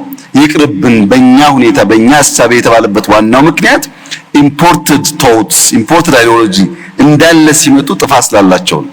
እሱ ሲቀንስስ ስንዴ መጣ። ስንዴ እየለመንክ ስንዴ የሚሰጥህ አካል እያለ እኔ ሶቨሬኒቲ ጠብቄያለሁ ማለት አትችልም። ምክንያቱም ሲፈልግ ስንዴ ይከለክልብሃል ማለት ነው። ለምሳሌ የዛሬ 3-4 ዓመት ገደማ ታስታውስ ከሆነ እምቦጭ የሚባል አረም የጣናን ሌክ ወረረው የሚል አከራካሪ በጣም ጩኸት ነበር። እሺ ጣና በድንገት በተፈጥሮ ጉዳይ ተፈጠረ እንበል። አሁን ደግሞ ኢትዮጵያ ውስጥ ያሉ ሐይቆች እየዞራችሁ ብታዩ ሁሉም ትናንሽ ሐይቆች ሳይቀሩ እምቦጭ አላቸው። ከየት መጣ ይሄ እምቦጭ? ማን ነው ቱሪስት ነኝ ብሎ መጥቶ እምቦጭ እያረጨብን የሚሄደው? እኛ አናውቅም ነው ወይስ እግር አውጥቶ ነው ከጣና ተነስቶ ዝዋይ ሐይቅ ድረስ እምቦጭ የሚሄደው? ትክክለኛው መልስ በእጄ ኖሮ ሳይሆን ዲፔንደንት የሆኑ በራሳቸው ምግባቸውን የማያመርቱ ሐሳባቸውን የማያመርቱ የሥራ ሂደት የማያመርቱ ሀገራት ስለ ሶቨርኒቲ ሊያወሩ አይችሉም። ሊያወሩ አይችሉም። አሁን ባለው ዘመንሳ በኤአይ ዘመን አንደኛው ዳታ ነው። ለምሳሌ ኢትዮጵያ ውስጥ ጉንፋን በተደጋጋሚ ይነሳል። ኢትዮጵያ ውስጥ ጉንፋን ተደጋጋሚ የሚነሳው ጥቅምት ወር ነው። ኢትዮጵያ ውስጥ ጉንፋን ተደጋጋሚ የሚነሳው በማዕከላዊ ኢትዮጵያ ነው። ኢትዮጵያ ውስጥ ጉንፋን ተደጋጋሚ የሚነሳው በወንዶች ላይ ነው። ይሄ ዳታ ቢኖር as an example ይሄ ዳታ እኛ ከሌለን ይሄ ዳታ ያለው ሀገር በሚቀጥለው ዓመት ጉንፋን እንደሚመጣ አውቆ መድኃኒት ያዘጋጅልናል። በዛ ዳታ መድኃኒት አዘጋጅቶ አንተ ትታመማለህ፣ እሱ ያቀብልሃል መድኃኒት እስካላመረት ድረስ ሶቨሬኒቲ ልታወራ አትችልም። ዳታን መቆጣጠር፣ ዳታን ካንተ ፍቃድና ፍላጎት ውጪ ሌሎች አክሰስ እንዳያደርጉ ማድረግ ማለት ልክ ካሽ ሀብት ወይም የውሃ ሀብት የወርቅ ሀብት እንደመከላከል ማለት ነው። ሌትስ ሴይ አሁን ዳታውን በክላውድ ቅድም እንሰራለን ስላላችሁ ገነባችሁት ብለን ደግሞ እናስብ። ዳታ ሴንተር ገንብታችሁ ዳታችንን እንቆጣጠራለን ደግሞ ይባል። ቀጥሎ ደግሞ የቺፕስ ጉዳይ ይመጣል። ዳታ ሴንተሩ የሚገነባበት ቺፕስ አልሰጥህም ይላል። የሁሉ ቺፕስ የሁሉ ቴክኖሎጂ ኢንፑት አፍሪካ ሆና እያለች አፍሪካ ሁሉን ቺፕስ ከውጭ የምታመጣ ከሆነ ስንዴ ብታመርትም በቺፕስ ደግሞ ነገ ትያዛለች። እና ሶቨርኒቲ ዳይናሚክ ነው። በየዘመኑ ካለ ጉዳይ ጋር እያደገም ነው። ለምሳሌ አሁን ፋይዳን ውሰድ። ፋይዳ ሲስተም 30 ሚሊዮን ሰው ደርሰናል አለ። 30 ሚሊዮን ማለት አፍሪካ ውስጥ ከግማሽ በላይ የአፍሪካ ሀገራት 30 ሚሊዮን ፖፑሌሽን የላቸው። በአፍሪካ ሀገራት ሳይብትወስድ ሙሉ 100% ፖፑሌሽኖቻቸውን በፋይዳ አሳሰዋል ማለት ነው። ፋይዳን ሜዮዳይ ስለሰሩት ዛሬ ለዛምቢያ ማርኬት ለማቅረብ ለተለያዩ አፍሪካ ሀገር ለማቅረብ ድርድር ላይ ናቸው። ለምን? ቴክኖሎጂ ኦን ስላደረግን። ቅድም ክቡር አቶ ቴዎድሮስ ምህረት ጋር እናወራ ነበረ። የፍርድ ቤት ስርዓታቸውን ኦቶሜት ስላደረጉ 2-3 የአፍሪካ ሀገራት መተው የነሱን ሲስተም መግዛት ጥያቄ እያቀረቡ በሞባይል መኒ በቴሌብር በቅርቡ የኢትዮ ቴሌኮም ሲኦ ካሜሮን ነበሩ እንደምታስታውሰው። የኛ ሞባይል መኒ እዛ ሊሸጡ የተነጋገሩ ነው ያሉት። በፋይዳ በፔሜንት ሲስተም መሶብ በርካታ ሀገሮች እየጠየቁ ያሉበት ዋናው ምክንያት ምንድነው? አፍሪካ ውስጥ ጥቂት ሀገራት እኔም አንተም የምናውቃቸው ሀገራት ሲስተሞቻቸውን ከሌላ ዓለም አመጣው ተጠቅመው እነዚያ ሀገራት ጋር ሰጣ ገባ ውስጥ ሲገቡ የፍርድ ቤት ሲስተም የተዘጋበት ሀገር አለ፣ የፔሜንት ሲስተም የተዘጋበት ሀገር አለ፣ የሜዲካል ሲስተም የተዘጋበት ሀገር አለ። ከውጭ ስናመጣ ሲስተሙን በርቀት ይዘጉብንና እንቅስቃሴ ስለሚያግቱን አፍሪካ ውስጥ አቅም ካለ የአፍሪካን አቅም መጠቀም ይሻላል የሚል እሳቤ አሁን በጣም በርካታ ሀገራት ውስጥ እየተፈጠረ ነው ያለው። ታዲያ ችግሩ ምንድነው? የኢትዮጵያ አርቲፊሻል ኢንተለጀንስ ተቋም ኢንሳ፣ የፋይዳ ተቋም፣ ሌሎችም ተቋማት ማሰብ ያለባቸው ጉዳይ በሀገር ውስጥ እኛ የለመድነው ካልቸር ማከላከል ነው። ፕራይቬት ሴክተር የሚያሳትፍ አይደለም። አሁን ካሜሮን ወይም ጋና ወይም ታንዛኒያ መሄድ ስናስብ ኢንሳና ፋይዳ በቀጥታ መሄድ ብቻ ሳይሆን የኢትዮጵያ ሀገር በቀል ፕራይቬት ሴክተር ካምፓኒዎች እያደጉ ያሉ ስታርታፖች እንዲሄዱና እንዲሰሩ አስፈላጊው ድጋፍ የተደረገላቸው በአፍሪካ ማርኬት እንዲወዳደሩ ካላደረግን በቀር የመንግስት 3 እና 4 ኤጀንሲዎች ያን ነገር ሊያሳኩት አይችሉም። እኛ ማሰብ ያለብን ነገር የፕራይቬት ኩባንያ ሆኖ ኢትዮጵያዊ ኩባንያ ሆኖ 5 ቢሊዮን ብር ቢያተርፍ ምንም ችግር የለውም። የኛ ኩባንያ እስከሆነ ድረስ የግድ ኢንሳ መሆን የለበትም፣ የግድ ኤአይ መሆን የለበትም። ፕራይቬት ሴክተር ኢትዮጵያዊ ተቋማት የኛን ቴክኒካል ድጋፍ፣ ፋይናንሻል ድጋፍ፣ የማርኬት አክሰስ ድጋፍ እያገኙ በአፍሪካ ማርኬት ውስጥ ስራ እንዲሰሩ ካደረግናቸው በዛ ልክ ዳታ እናገኛለን፣ ልምድ እናገኛለን፣ ገንዘብ እናገኛለን። በለጠ ሰራውና ኤአይ ሰራው ወይም ኤክስ ኩባንያ ሰራው በኢትዮጵያ ደረጃ በማክሮ ሌቭል ሲታይ ለውጥ የለውም። ተቋማትና ኃላፊዎች ማከላከል ሳይሆን ፕራይቬት ሴክተር በተለይ ስታርታፕስ ደግፈን ወዲያ ማርኬት እንዲወጡና ትርፋማ እንዲሆኑ ማድረግ ስንችል ነው እንግዲህ ቅድም የተባለው ዩኒኮርን ሊሳካ የሚችለውና ሲስተሞች አሉ፣ ፍላጎት አለ። ፕራይቬት ሴክተር ማሳተፍን ታሳቢ ካደረግን በተሟላ ሁኔታ የዳታ ሶቨርኒቲ ብቻ ሳይሆን የሌላንም አክሰስ የማድረግ አቅማችን እያደገ ይሄዳል ማለት ነው። እንደውነት ከሆነ ይሄንን ብዙዎቻችን ወደ የተቋሞቻችን መልሰን አሁንም ምናጤ ነው የምንማርበት ጉዳይ እና መልእክት እንደሆነ እገነዘባለሁ። የዳታ ሉዓላዊነት ጉዳይ ሴንትራል ነው። ተጋላጭነታችን ለመቀነስ አሁን በተባለው ልክ ኮንሺየስ ሆኖ መስራት ማልማት ይጠበቃል። የተማርንበት መልእክት ነው ለማለት ያለው። አንድ 3 ጥያቄ ሰጣለሁ። በመጀመሪያ ክቡር ጠቅላይ ሚኒስትር በጣም አመሰግናለሁ ይሄ ድል ስለሰጠኝ። አብርሃም አሰፋ እባላለሁ። የጤና ፈርስት የቴሌ ሄልዝ ቴክ ካምፓኒ ኦነር ነኝ። ጤና ፈርስት ትንሽ ብሪፍ ለማድረግ የቴሌሜዲሲን ፕላትፎርም የዛሬ 1 ዓመት ተኩል ተቋቁሟል። እስካሁን ከ2000 በላይ የጤና ባለሙያዎችን ኦንቦርድ አድርጎ ከ10,000 በላይ ታካሚዎችን በተለይ ሩራል ኤሪያዎችን ሰርቭ ያደርገኛል። ራይት ናው አንድ እናት ከገጠር ጀምራ የምትፈልገውን የጤና ስፔሻሊቲ ዶክተር ባላት በዛች ትንሽ ስልክ አክሰስ ማድረግ ችላለች። አጠገቧ ባለ ፋርማሲ ኤሌክትሮኒክ ፕሪስክሪፕሽን እየላክን እዛ መድኃኒት ዲስፔንስ ማድረግ ትችላለች። አጠገቧ ባለው የላብራቶሪ ተቋም በሲስተም የላብራቶሪ ሰጥታ የላብራቶሪ ቴስት ወደ ዶክተሩ መላክ ችሏል። በዚህ መሰረት ሰዎችን ሰርቭ እያደረግን እንገኛለንና በተለይ የዶክተር አለ የሚባል አንድ ኢኒሺዬቲቫችን በቅርብ ላውንች ያደረግነው አንድ ገጠር ያለ ክሊኒክ ታካሚ ወደዛ ቦታ ሲሄድ የስፔሻሊቲ እጥረት ካለ ወደ ከተማ ሪፈር ያደርጉታል። ያን ከማድረግ ይልቅ ከጤና ፈርስት ከፕላትፎርማችን ላይ ስፔሻል ዶክተሮችን ኦንቦርድ በማድረግ በዛ ባለው ቀያው ባለው ክሊኒክ ውስጥ መታከም እንድትችል አስችለናልና ይሄን እየሰራ እንገኛለን። መንግስት ቢያግዘን ይሄን ጤና ፈርስት ፕላስ የሀገር ሀብት ነው፣ እኛ ጀምረነዋል። ስለዚህ መንግስት ይሄንን ተደራሽ እንዲያደርግ በተለይ በጤና ሚኒስቴር አዲስ ጤና የሚባል ተመሳሳይ ፕላትፎርም ተገንብቷልና እንደ ስጋት ነው። ምክንያቱም ኦልሬዲ ዊ ኢንቨስት አሎት እና መንግስት እዚህ ላይ 50 በላይ ሼር ኦን አድርጎ ቢሰራበት በጣም ደስ ይለናል። ኢስት አፍሪካ ላይ ሙቭ የማድረግ ኢኒሺዬቲቮቹ አለንና መንግስት ቢያግዘን ብዬ አመሰግናለሁ። ስሜ አሌክሳንደር ሳሙኤል ይባላል። ከኢንሳ ታለንት ሴንተር ነው የመጣሁት። እዛ በቆየሁበት ቆይታዬ የራሴን ስታርታፕ ፋውንድ አድርጌ ፕላስ ደግሞ ከውጪ ካምፓኒዎች ጋር ዲሎችን አድርጌ የሀገራችንን የመጽሐፍ ኢንዱስትሪ ይረዳል ብዬ ማስበው አውተሮቻችንን ይረዳል ብዬ ማስበውን የራሴን ሰኒቮ የሚባል ስታርታፕ ከፍቼ ነበር። አሁንም እየሰራ ነው። ጥያቄ ኳንተም ኮምፒውቲንግ የሚባለው የኮምፒውቲንግ ክፍል ኢትስ በጣም ሂውጅ። እሱ ላይ ምንሰራ ከሆነ ዲጂታል ኢትዮጵያ በጣም ሰክሰስፉል ይሆናል ብዬ አስባለሁ። ዓለምም እየሰራችበት ስለሆነ እና እዛ ላይ እየተሰራ ያለ ስራ ካለ ቢነገረኝ እላለሁ። መልእክቴ ደግሞ እዚህ ያሉት ኢንስቲትዩሽኖች ኢንሳም፣ ኢትዮ ቴሌኮምም፣ ኤአይም ብቻቸውን ዲጂታል ኢትዮጵያ 2013 ማሳካት አይችሉም። ሁላችንም አንድ ላይ በአንድ መንፈስ ዲጂታል ኢትዮጵያን በመፍጠር ካልተሰራ ማሳካት ስለሚከብድ ሁላችንም እንድንሰራበት እጠይቃለሁ ማለት ነው። አመሰግናለሁ። ሀዊ አቶ ሙሳ እባላለሁ። በኢትዮጵያ ቡናና ሻይ ባለስልጣን የአይሲቲ ስራ ክፍል አስፈጻሚ ነኝ።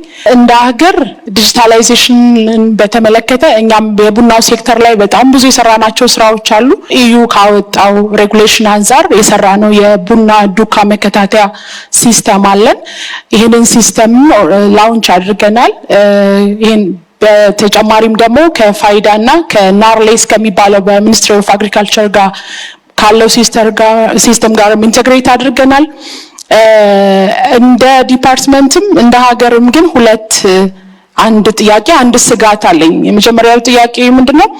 ቡና ለሀገር ከሚያመጣው የሀገራችን የጀርባ አጥንት ከመሆኑ አንፃር ዲጂታሊን ብቻ ሳይሆን በተለያዩ መልኩ መደገፍ የሚገባው ሴክተር ነውና አሁን እዚህ ሁላችሁም የተለያዩ ሴክተሮችን ሰፖርት የምታደርጉ አካላት በጣም የናንተ ድጋፍ ያስፈልገናል። ኢንፍራስትራክቸሮቻችን እታች ስንወርድ ይሄንን ዱካ ለመከታተል ስራው ኢምፕሊመንት ሲደረግ ከአርሶ አደሩ ማሳ ጀምሮ ነው ይሄንን ስራ የምንከታተለውና ከኢንፍራስትራክቸር አንፃር ከ50% በታች ነው ልንል እንችላለን። ኢምፕሊመንት ለማድረግ ሬጉሌሽኑ 1 ዓመት ቢራዘምም በጣም ሰፖርት ያስፈልገናል። እሱ ላይ ድጋፋችሁን እንፈልጋለን። ሌላው ከዳታ ሶቨሬኒቲ አንጻር ደግሞ በሀገር በቀል ተቋማት እነዚህ ስፓሻል ዳታዎች እየተሰበሰቡ ነው ያለው which is good። ግን ይሄንን አስታካው ዶኔት የሚያደርጉ አካላት አሉ። ፕላስ እነዚህን ስፓሻል ዳታዎች ለመሰብሰብ ፍቃድ ያገኙና እነዚህን ዳታ እየሰበሰቡ ያሉ የውጭ አካላትም አሉ። እነዚህ አካላት ስፓሻል ዳታዎችን በሚሰበስቡበት ወቅት ግን የራሳቸው ክላውድ ሰርቨር ላይ ነው የሚቀመጠውና ይሄ ደግሞ እንደ ሴክተሩ ሰው ስጋት ይሆናል ብዬ ማስበው ስለሆነ ትኩረት ቢሰጥበት ለማለት ነው። አመሰግናለሁ። አመሰግናለሁ ክቡር ጠቅላይ ሚኒስትር፣ እንዲሁም የተከበራችሁ እንግዶች። ስሜ ቅዱስ ያሬድ ይባላል። የሐሳብ AI ፋውንደር እና ዋና ስራ አስኪያጅ ነኝ። 2 ጥያቄዎች አሉኝ። የመጀመሪያው ጥያቄ በAI ኢንስቲትዩት በኩልም ሰፖርቶችን እያገኘን ነው፣ በዛ ማመስገን ፈልጋለሁ። ግን አሁን ወደ ፐብሊክ ኦርጋናይዜሽንስ ላይ የኛን አይዲያዎች፣ የኛን ፕላትፎርሞች፣ የኛን ሶሉሽኖች ይዘን በምንመጣበት ጊዜ what is the risk appetite of the government? ያ ማለት ፐብሊክ ሰርቪሶች ላይ ኢምፕሊመንት ስናደርግ ሪስክን ወስዶ ያንን ኢምፕሊመንት ለማድረግ ያለው ሰፖርት ሲስተም ምንድነው? ኢምፕሌስ ያሉ ነገሮች አሉ። yes we have seen that ፋይናንሲንግም ሊሆን ይችላል። ሰፖርት ዋይዝም ምን አይነት ሰፖርት ሲስተሞችን ዲዛይን ተደርገዋል? ይሄኛው አንዱ ጥያቄ ነው። ሁለተኛው ግን ዩዥሊ አይዲያ ሌቭል ላይ ያሉ አሁን የኛ MVP ነው ኦልሬዲ ሶሉሽኖቹ አሉ። ሶ ይሄንን ነገር ኢምፕሊመንት አድርገን ፌይል በሚያደርግበት ጊዜ ምን አይነት ኢኔብሊንግ ሲስተሞችን ታስበዋል? አሁን ያለው ኢመርጂንግ ያለው መሬት ላይ ያለው ነገር ጥሩ ሆኖ ሳለ ግን ፌል ሲያደርግ ያን ሰፖርት ለማድረግ ምን እየተሰራ ነው የሚለውን ነገር 2 ጥያቄዎች አሉኝ። ሜቢ አንድ ልጨምር። ኤክስፓንድ ስለማድረግ ቅድም ተነስቶ ነበረ ከሀገር ውጪ። ሶ የኛም ሶሉሽን very soon probably in 12 to 18 months የኛን AI ሶሉሽን ወደ ሌላ ስዋሂሊ ተናጋሪ ወደ ሆኑ ቺቺዋ ኖርዝ አፍሪካ ላይ ሚድል ኢስት ላይ ላሉ ላንጉጆች ቴስት እያደረግን ነው አሁንም ያለ ነው። ሶ በዛ አንፃር ምን አይነት ሰፖርትን ለማድረግ ታስቧል የሚለው ነው። በጣም አመሰግናለሁ። ቴንክ ዩ። የዚህ አይነት መገናኘት ዋናው ዓላማ እንደዚህ ያሉ ቮይሶች ሌላ ጊዜ ለመደመጥ እድል የሌላቸው ቮይሶች ለመደመጥ እድል ስለሚያገኙም ጭምር ነው መስማቱን የፈለኩት። በአራቱም ጥያቄዎች የድምር የሆነው ሐሳብ የክሪኤቲቭ ቲንኪንግ ከሌሎች ቲንኪንጎች ያለው ልዩነት በደንብ ግንዛቤ መወሰድ አለበት። ስትራቴጂክ ቲንኪንግ ሲሆን፣ አናሊቲካል ቲንኪንግ ሲሆን፣ ሲስተሚክ ቲንኪንግ ሲሆን የራሱ ባህሪ ያለው።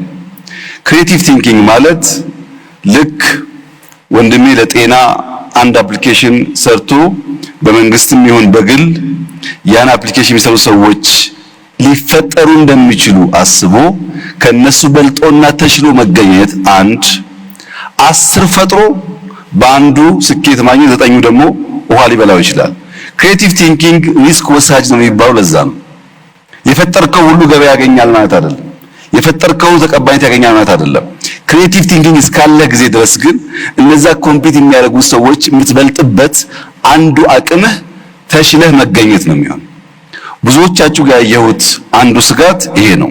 ሁለተኛው መንግስትን እንደ ትሬት፣ እንደ አጋዥ፣ እንደ ደጋፊ፣ እንደ ገዢ ብቻ ሳይሆን እንደ ትሬት የማየት ዝንባሌ አይቻለሁ። ለምሳሌ ወንድም ያነሳውን የጤናውን ጤና ሚኒስቴር እንደዛ መጀመሩ ጥሩ ነው።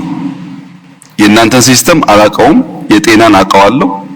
የጤና የተጀመረበት ዋናው ምክንያት አዲስ አበባ ውስጥ በጣም በርካታ ፋርማሲዎች አሉ። ሰው ድንገት ማታ ያመውና መድኃኒት ፍለጋ እዚህኛው ጋር ሲሄድ የለም፣ እዛኛው ጋር ሲሄድ የለም፣ እዛኛው ጋር ሲሄድ የለም ይባላል። በአንድ አፕ የሚፈልገውን ነገር በአንድ ሰዓት ማግኘት ሲገባው 3 ሰዓት የሚቆይ ከሆነ ያ በሽተኛ ሊጎዳ ይችላል።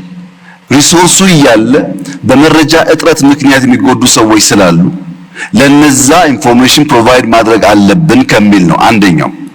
አሁን ወንድም ያነሳው በጣም ክሪቲካል ሲስተም ነው። ኢትዮጵያ ውስጥ የሜዲካል ፕሮፌሽናል በጣም ውስን ናቸው። አጠቃላይ ሳይሆን በአንዳንድ ሴክተር ላይ ያለ አቅም ውስን ነው። ለምሳሌ በጉሮሮ ላይ ባለ በሽታ 50 ሰው ብቻ ቢኖረን ያ 50 ሰው 50 ወረዳ መሄድ ስለማይችል አንድ ሴንተር ሆኖ ኬዞች ወስዶ ቨርቹዋሊ መድኃኒት አዞ በሺዎች ማዳን ይችላል። በጣም ኢምፖርታንት ሲስተም ነው። የኢትዮጵያ ጋፕ ነው። በቂ ሙያተኛ የለንም። በሲስተም ታግዘን አንዱ ሙያተኛ ለብዙ ሰው እንዲያገለግል ማድረግ የሚያስችል ስለሆነ ወይም በኳንተም ሳይንስ ለምሳሌ 2 ሰው ቢኖረን በእያንዳንዱ ዩኒቨርሲቲ ያን ማስተማር ባንችል ያ 2 ሰው ቨርቹዋሊ በሺህ የሚቆጠር ተማሪ ሊያስተምር ይችላል ማለት ነው። እና እንደዚህ አይነት ሲስተም በጣም በጣም አስፈላጊ ናቸው ለኛ። ብዙ ደግሞ አይደለም፣ 2 ብዙ አይደለም፣ 10 15 20 መኖር አለበት። ከዛስ ጊዜው ኮንቨርጀንስ ስለሆነ እነዚያ 2 3 5 ያሉ ተቋማትና ምርቶች ይደራደራሉ እንዴት ኮንቨርጅ አድርገው በጋራ እንደሚሰሩ። አንደኛው በዳሽቦርድ ሌቭል ሲስተም አንድ ዘርግተው ያ ሰው ከፈለገ ወደዚህኛው ካልፈለገ ወደዛኛው እንዲሄድ ማድረግ ይቻላል። ኦር ሁለቱ በጋራ ሆነው አንድ ሰርቪስ መስጠት ይችላሉ።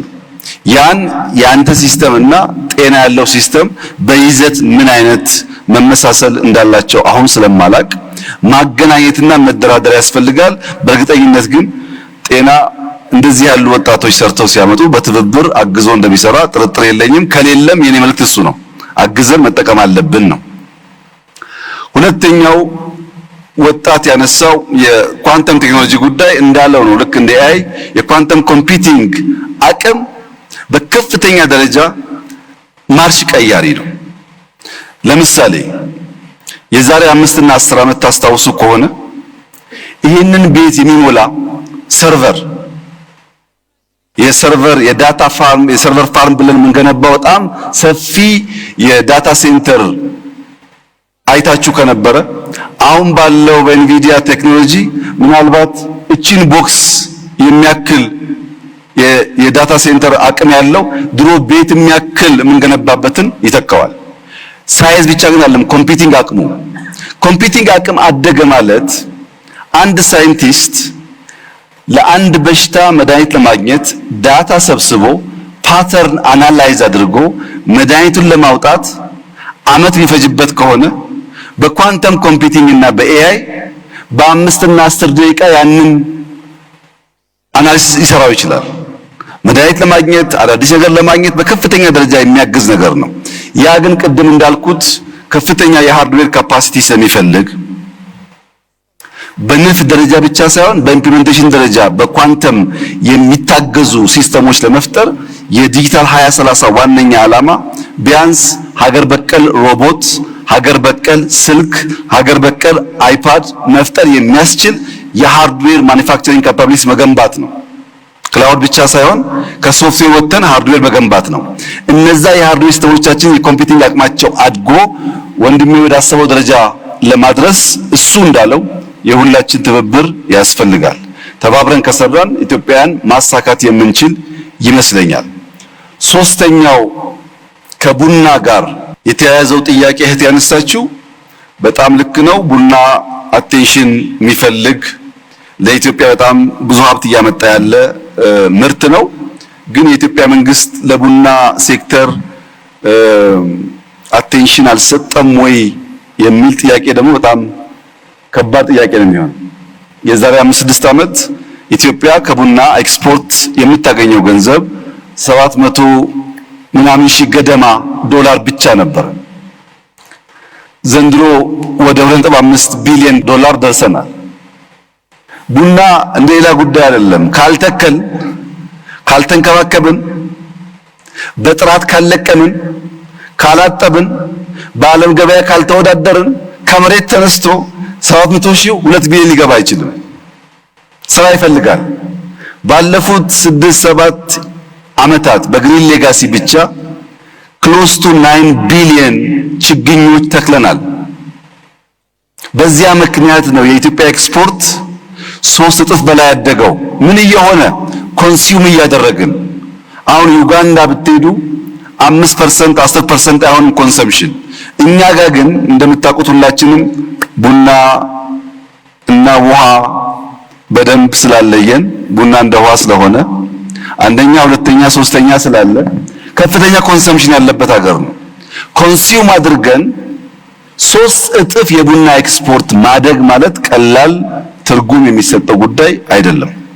ያን በዲጂታል ማገዝ በጥሬው መላክ ብቻ ሳይሆን ቫልዩ አድ ማድረግ እህቴ እንዳለችው ሐሳብ ያላቸው ሰዎች ሲኖሩ ማገዝ በሚመለከት እየተሞከረ ነው። የሚቀር ነገር ካለም መንግስት አበክሮ ይሰራል። የጋራ ጥቅማችን ስለሆነ ቡና ላይ ተሰርቶ በግሉ ይጠቀም የለም፣ እኛም ተጠቃሚ ነን። በቡና ኤክስፖርት ሲሳተፉ የነበሩ ሰዎች ባለፉት ጥቂት ዓመታት ቡና ልከው ከሚያገኙት ሀብት አብዛኛው የውጭ ምንዛሪ ለነሱ ስለሚሰጣቸው ኢትዮጵያ ውስጥ ካለው የኢንቨስትመንት ሴክተር ሁሉ የተሻለ አዋጭ ማለት እንደዚህ ኤክስፖርት አድርገው ዶላር ካገኙ በኋላ ዶላሩን እንዲጠቀሙበት በሆነ ፐርሰንቴጅ የተፈቀደላቸው ሴክተሮች ናቸው። ከነሱ ውስጥ አንዱ ቡና ነው። ዘንድሮ ብንጀምር ቡና መላክ ብቻ ሳይሆን ቡና መትከል አለባችሁ ዋና ዋና ላኪዎች ብለን ወደ 100,000 ሄክታር ገደማ ቦታ ጠይቀዋል። እኛ ብቻ ሳንሆን ላኪዎችም እንዲሳተፉ ከውጭ ይመጡም ቡና ገዝተው እንዲሸጡ ሳይሆን ቫልዩ አድ እንዲያደርጉ እነዚህ ጉዳዮች በእኛ በኩል ጥረት እንዳለ ያመላክታሉ። ግን ጥረት ሁልጊዜ ሙሉ ስለማይሆን የሚጎል ነገር ካለ በዚህ አይነት አውድ በሚገኝ መረጃ እየተማርን ምናሻሽለው ይሆናል። የመጨረሻው ጥያቄው ጥሩ ነው፣ ስሙ ግን ችግር አለበት። ቅዱስ ያሬድ ነው ያለው። ነጠብቄ የነበረው ሙዚቃ ፈጥሮ እንደሆነ ብዬ ነበር። እሱ ግን ኤአይ ፈጥሮ ያለው ወደ አፍሪካ ልወጣ ነውና መንግስት ምን ያግዘኛል ነው ያለው። እንግዲህ ቅዱስ ያሬድ የሙዚቃ ኖታ ከመፍጠር ወጥቶ ወደ ኤአይ ካደገ አዳፕቲቭ ነው ማለት ስሙ ራሱ ከዘመን ጋር አብሮ የሚያድግ ነው ማለት ነው። ይሄን በጥሩ እናየዋለን። የኢትዮጵያ መንግስት ቅድም እንዳነሳሁት ከኢትዮጵያ ማርኬት አልፈው ወደ አፍሪካ ማርኬት ምርቶቻቸውን የሚወስዱ የቴክኖሎጂ ኩባንያዎች ካሉ በሙሉ አቅሙ ድጋፍ ያደርጋል። በሙሉ አቅሙ በገንዘብም የኛ የውጭ ጉዳይ ሚኒስቴር ዲፕሎማቶችና አምባሳደሮች ልክ መንግስት እንደሚያገለግሉት ቴክኖሎጂ ኤክስፖርት የሚያደርግ ግለሰብና ቡድን ካለ ኢኳሊ ሰርቭ ያደርጋሉ። ዋናውን ፈልገው ወጣቶቻችን ከዚህ ከጠባቡ ገበያ ቅርምት ወጥተው ወደ ሰፊው ገበያ እንዲደርሱ ለማድረግ ነው። በድምሩ ግን ወጣቶች ኮንሰርን መሆናችሁ ማንሳታችሁ ተገቢ ሆኖ ትንሽ ቢታይ የምለው ጉዳይ የኛ መንግስት ታለንት ኢንፍራስትራክቸር ብሎ ያምናል። ልክ ድሮ መንገድ ለአንድ ሀገር እድገት ወሳኝ ነው፣ ቴሌኮም ኢንፍራስትራክቸር ወሳኝ እንደሚባለው ታለንት ከሃይዌይ ያላነሰ፣ ከኤሌክትሪክ ያላነሰ፣ ከቴሌኮም ያላነሰ ወይም የበለጠ ወሳኝ መሰረተ ልማት ነው ብለን እናምናለን። ይህም በማመናችን ምክንያት አንደኛ ሰመር ካምፕ የሚባል በአርቲፊሻል ኢንተለጀንስ በኢንሳ በመቶ የሚቆጠሩ ሰዎች በየዓመቱ ወደ ተቋሞቻችን ገብተው ተምረው እንዲወጡ ማድረግ የጀመርነው ታለንት ላይ ኢንቨስት ማድረግ መንገድ ከመስራት ጋር እኩል ነው ብለን ነው። ሶስተኛው ጥያቄ ምን አለ? የኢንሳ ታለንት ዲፓርትመንት ውስጥ የሰራውና የራሴን ፕሮዳክት ያወጣው ሰው ነኝ አለ። ኢንሳ ውስጥ ልክ እንደ ሌሎች ዲፓርትመንቶች ለታዳጊዎች ለታለንት ተብሎ የተዘጋጀላቸው ቦታ፣ አስተማሪዎች፣ ሪሶርሶች አሉ። ስራዎቻቸውን በእውቀት ታግዘው እንዲያወጡና ራሳቸውን ይችሉ የሚያስችል። ሶስተኛ በአብሮት ላይብረሪ በየዓመቱ ታዳጊዎች ይወዳደራሉ በሮቦት በኤአይ አይታችሁ ከሆነ። ሞስት ኢምፖርታንትሊ ግን ሪሰንትሊ የጀመርነው ስታርታፕ ይህን በኩራት መናገር እችላለሁ። በኩራት ኤአይ ያዘጋጀው G+4 G+5 ህንፃ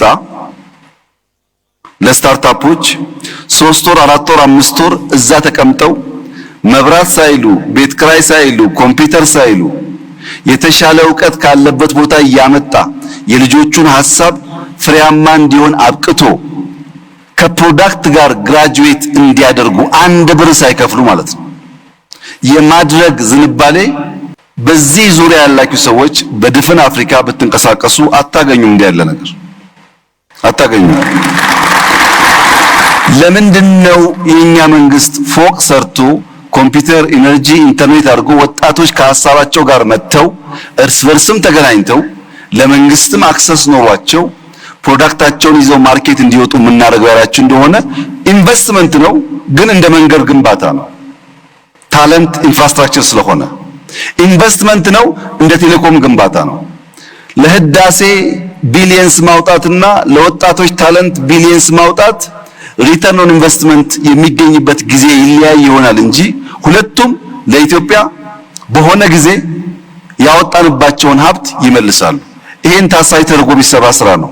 ሶስተኛው ክሪቲካል ጉዳይ ዶክተር በለጠ ቢያዝ ጥሩ የሚሆነው የዛሬ 3 እና 4 እና 5 ዓመት የኢትዮጵያ መንግስት መስሪያ ቤት ማለት በወረቀት ክምር፣ በተጣሉ ፕላስቲኮች ክምር ገብቶ ለመውጣት እንኳን የሚያስቸግር ኤርጎኖሚክሱ የቆሸሸ የተበላሸ ነበር ታውቃላችሁ። ዛሬ ግን መንግስት የራሱን መስሪያ ቤት ብቻ ሳይሆን ስታርታፕ ብሎ በነፃ ያዘጋጃቸው ቦታዎች በየትኛውም መመዘኛ ሻል ያለ ፕራይቬት ሴክተር ሻል ያለ ኩባንያ ከሚያዘጋጀው የመስሪያ ቦታ ያነሱ አይደሉም። በጥራትም አቬል ሲደረግ ከጥራት ከኳሊቲ ጋር ጭምር ስለሆነ ማለት ነው። እነዚህ ጉዳዮች እንደ ጅምር ሙከራ ቢወሰዱ የሚቀሩ አሉ። አዎ ሳንድ ቦክስ እኮ ያለው ለሱ ነው። ሁሉን አውቀን አልጨረስንም። ጥርጣሬው አለ። ተዘግተን ይኖርን ማህበረሰቦች ነን። ፕራይቬት ሴክተር ማገዝ ትክክል መሆኑን ገና አላመንም። ሳፋሪኮም እንኳን ሲመጣ ምን ያክል ተጨንቀን ነበር ትዝ ይላችኋል። ገና ነው። እየተማርን እንደ ቅዱስ ያሬድ አዳፕት እያደረግን ከሄድን እናንተ የምታሳሹ ችግሮች ይፈታሉ የሚል እምነት አለኝ። የመንግስት ኃላፊዎች ግን ከምንሰራው ስራ እኩል ታለንት ላይ ኢንቨስት ማድረግ፣ እነዚህን ትናንሽ ስታርታፖች ወደ ዩኒኮርን እንዲያድጉ ማድረግ፣ ገበያ እንዲያገኙ ማድረግ፣ እንዳይጠፉ ማድረግ ድምር ብቻ ሳይሆን ድርብ ኃላፊነት እንደሆነ ማሰብ ያስፈልጋል። እነሱ ከጠፉ እድገት ስለማይኖር እነሱን ማብቃት የመምራት ጉዳይ የሁላችን ኃላፊነት እንደሆነ ቢታሰብ መልካም ነው። ማተወዳል ክቡር ጠቅላይ ሚኒስትር እንግዲህ ከውድ ጊዜው ሰውተው በመካከላችን ተገኝተው የ2030 ስትራቴጂን ኦፊሻሊ ላውንች እንድናደርግ 2025ንም እንድንዘጋ እና ብዙ ይዘናቸው የምንሄዳቸው መልእክቶችን እንድናዳምጥ 2030ም ለተለያዩ ስቴክሆልደሮች በዚህ አዳራሽ ውስጥ ስለተገኙ እንዲሰርጽ ያደረገ እድል ስለሆነ ለዚህ እጅግ አድርጌ ማመስገን እፈልጋለሁ። እኔም አንድ ፐርሰናል ኢምፕሬሽኔን ወይም ትዝብቴን በዚሁ መግለጽ እፈልጋለሁ። እንግዲህ የዲጂታል ኢኮኖሚ ሽግግር እንዲሳካ ታለንት ያስፈልጋል፣ የህግ ማዕቀፍና ፖሊሲ ያስፈልጋሉ፣ ኢንፍራስትራክቸር ያስፈልጋል፣ ተቋማት ያስፈልጋሉ። እነዚህ ሁሉ ተሰናስለው ስራ ላይ ሲውሉ የዲጂታል ኢኮኖሚ ግንባታ ይፈጠራል፣ ሽግግርም ይሆናል። ግን ደግሞ አንድ መሰረታዊ ፋክተርም ይኖራል። ክቡር ጠቅላይ ሚኒስትር እኔ አብሬ በዘለቁባቸው ዓመታቶች በጣም ኢምፕረስ ካደረገኝ ጉዳይ ውስጥ ለቴክኖሎጂ ያላቸው የቀረበ ቴስት እና ፕሮፊሸንሲ በእርግጥም ኢትዮጵያ ውስጥ የዲጂታል ኢኮኖሚ ሽግግር እንዲሳካ አንድ ልዩነት የሚፈጥር ፋክተር መሆኑን በዚሁ አጋጣሚ መናገር ፈልጋለሁ። ይሄ ትልቅ እድል ነው እና ማመስገን ፈልጋለሁ። ይሄን ካልም በኋላ የመጨረሻ እንግዲህ ስንሄድ መልእክት ይዘን መሄድ መቻል አለብን። እንዳልኩት የተለያዩ ባለድርሻ አካላት እዚህ ተሰይመዋል። ሁሉም በየፊናው መልእክቱን ይዞ ሄዶ 2030ን እንዲተገብር ይጠበቃልና የመጨረሻ የመዝጊያ መልእክት እንዲያስተላልፉ ጋብዛለሁ። አመሰግናለሁ። እሺ፣ በጣም ነው የማመሰግነው ዶክተር በለጠ። መጀመሪያ መልእክት ያለኝ ለመንግስት የስራ ኃላፊዎች ነው።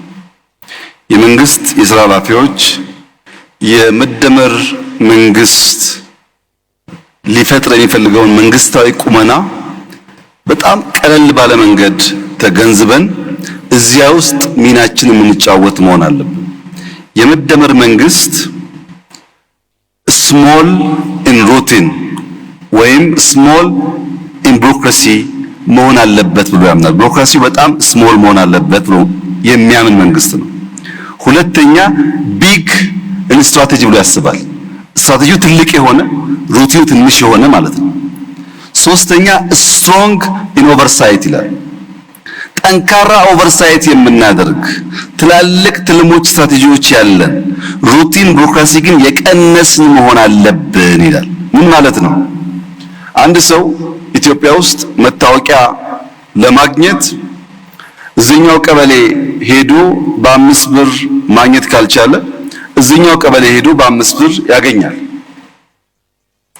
ቢሮክራሲው ረጅም ነው፣ ግን ከፍሎ ያገኛል። ይህንን በህገወጥ መንገድ ፎርጅድ ኢሌጋል መታወቂያ ያገኘውን ሰው ግን መንግስት ኦቨርሳይት አድርጎ መያዝ አይችልም። ሩቲኑ ስለተራዘመ የተሳካ ይመስላል እንጂ የተራዘመ ሩቲን ግን ደግሞ የኦቨርሳይት አቅማችን ውስን ስለሆነ ኤክስኪዩት አናደርግም። ሁለተኛ መሬትን እንውሰድ።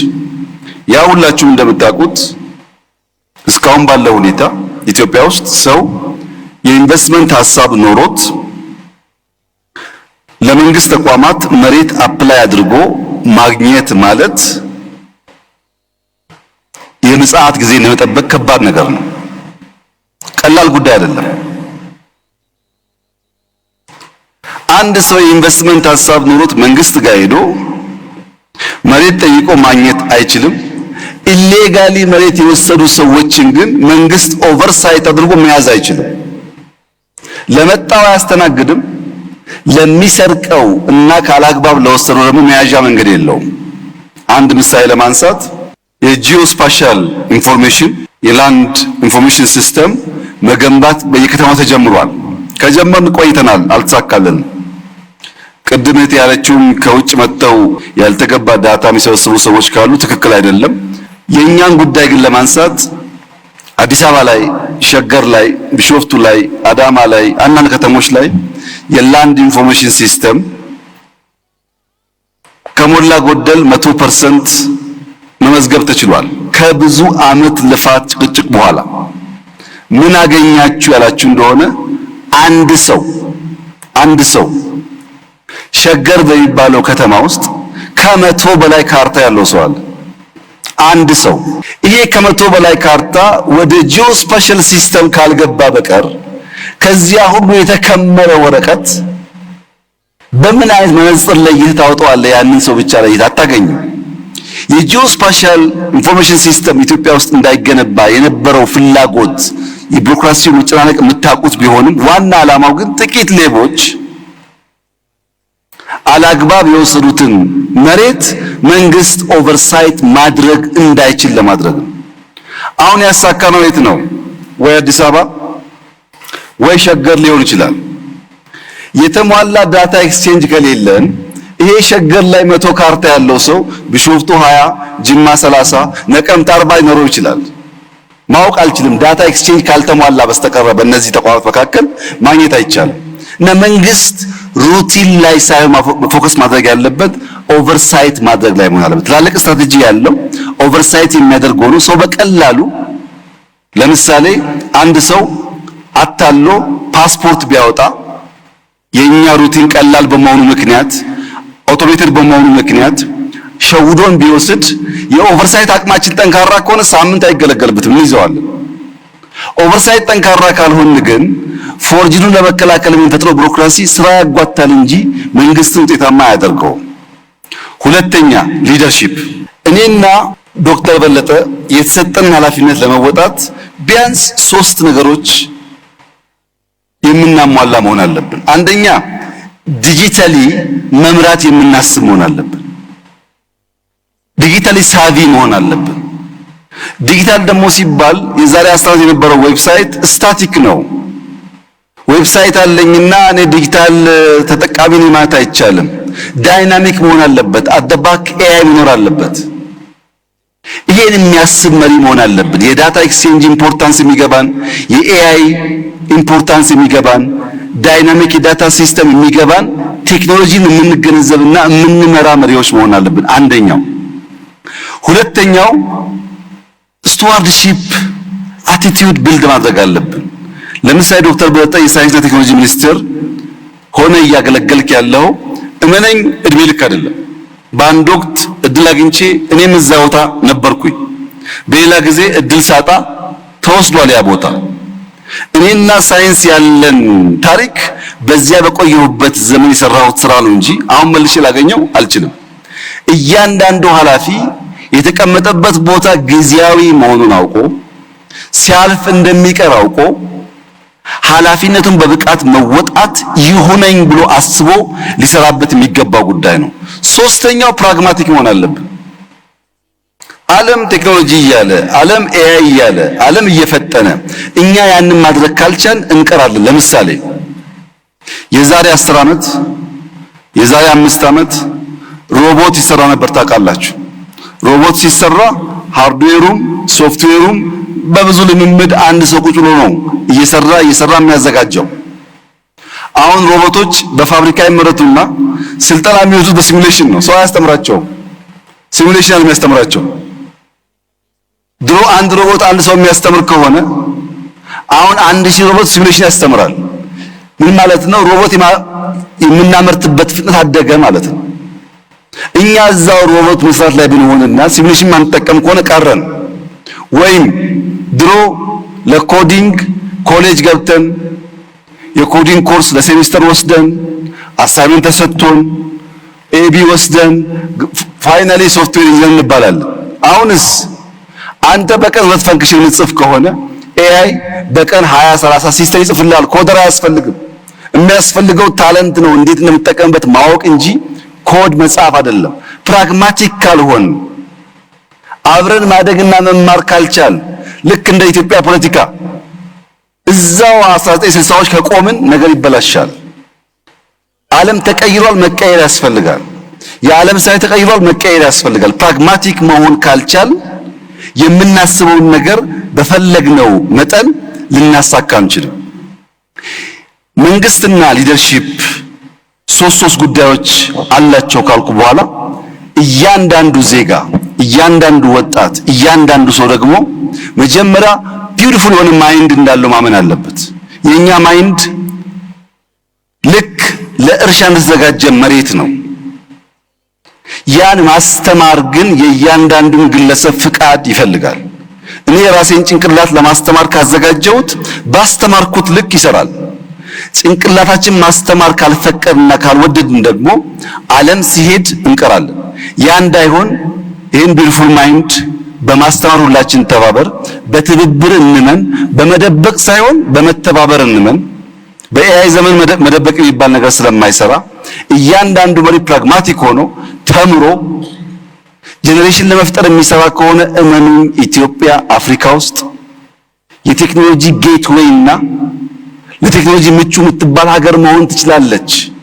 ያ እንዲሆን ግን እያንዳንዳችን ፈቅደን መማር፣ ለተማሩት ደግሞ አስቻይ ሁኔታ መፍጠር ያስፈልጋል። ያንን ካደረግን ዲጂታል 2030 ተአምራዊ ነገር ይዞ እንደሚመጣ ጥርጥር የለኝም።